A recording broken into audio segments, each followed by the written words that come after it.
The night my sister got her DNA test results, our father packed a bag and disappeared without saying goodbye. At first, we thought he just needed air. My dad wasn't dramatic. He didn't slam doors, didn't raise his voice, didn't storm out after arguments like people do in movies. He believed in silence, in distance, in cooling off. So when he walked past me in the hallway with his old leather duffel bag, I assumed he was going somewhere for work. He didn't even look at me. He just said, "Tell your mother I'll be back in a few days." That was the last time I heard his voice. 2 days later, the police showed up at our door. But I'm getting ahead of myself. It started with a joke. My sister Claire ordered one of those at-home DNA kits online after watching some stupid, late-night show about people discovering royal bloodlines or long-lost cousins in Europe. She thought it would be fun. Imagine if we're secretly related to someone famous. She laughed,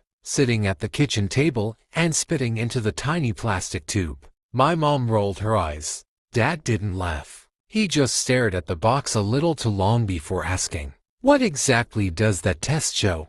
Claire shrugged. Family origins, ethnicity, relatives in their database, stuff like that. He nodded slowly, and then he left the room. At the time, none of us thought that meant anything. 3 weeks passed. We forgot about the test, until one Thursday night when Claire's phone buzzed while we were eating dinner. She looked down, and everything about her face changed. You know that moment, when someone reads something that makes their brain stop working, like their thoughts just hit a wall. That's what she looked like. My mom asked, "What is it?" Claire didn't answer. She just stood up and walked into the living room, staring at her screen like she was reading a death sentence. Dad followed her. I remember that part clearly. The way his chair scraped against the floor. The way he didn't ask permission, didn't say anything, just got up and went after her. A minute later, I heard Claire say, "That's not possible." My mom and I looked at each other. Then we heard Dad's voice. Quiet. Too quiet. "Show me." There was a long silence after that, the kind that makes your stomach twist. When Claire came back into the kitchen, her hands were shaking. "What's wrong?" I asked. She looked at Mom first, then at me, and then she said, "The test says Dad isn't my biological father." I laughed, actually laughed, because it sounded ridiculous. But nobody else did. Dad walked back into the kitchen a few seconds later. He didn't deny it. He didn't get angry. He didn't accuse the company of making a mistake. He just looked at my mom and asked, "Did you know this would happen?" My mom's face went completely white. "Of course not," she said, but her voice didn't sound convincing. Not even a little. Dad nodded once, slowly, like something had just been confirmed for him. Then he left the room. That night, he packed a bag and disappeared. At first, we thought he went to stay at a hotel, or maybe with a friend. But when my mom called his phone, it went straight to voicemail. By the next morning, it was turned off. His car was gone. His work didn't know where he was. And he didn't answer a single message. On the second day, my mom started crying.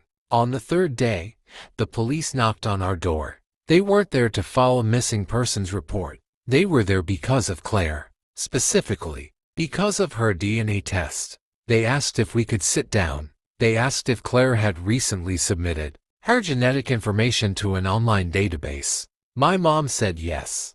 And then one of the officers said something I will never forget. "We believe your daughter may be related to an individual connected to an open investigation from 25 years ago." Claire blinked. "What does that mean?" The officer exchanged a look with his partner. Then he said, "The man we're referring to was the primary suspect in a homicide case in this county in 1998. He disappeared shortly after the incident and has never been located." Nobody spoke. "The reason we're here," he continued, "is because that individual passed away 3 weeks ago, in another state under a different name. And when his DNA was entered into the system during post-mortem processing," he looked directly at Claire, "your results came up as a direct biological match." My mom made a sound I've never heard before, like all the air had been punched out of her lungs. Claire just stared at him. "So you're saying?" The officer nodded. We believe the man who was wanted in connection to that homicide may be your biological father. Everything after that happened too fast. My mom kept saying it was impossible, that she didn't know anyone like that there had to be some kind of mistake. But later that night, she told us the truth. She said that before she met our dad, she had been seeing someone else, a man named Daniel. He was charming, intense, the kind of person who made you feel like the only thing in the world that mattered. And then one day, he was gone. She said she found out she was pregnant 2 weeks after he disappeared. And a month later, he was on the news, wanted for murder. She never told anyone, not even Dad, because by then, she had already met him. And he was kind, stable, safe, the opposite of everything Daniel had ever been.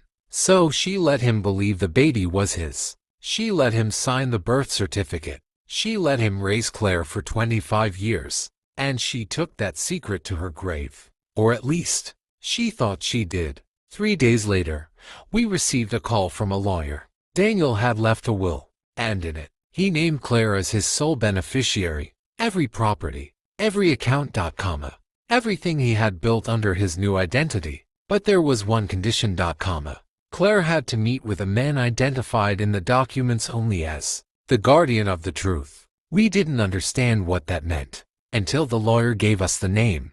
It was our dad, the man who had disappeared the night of the DNA results, the man who apparently knew everything all these years and never said a word.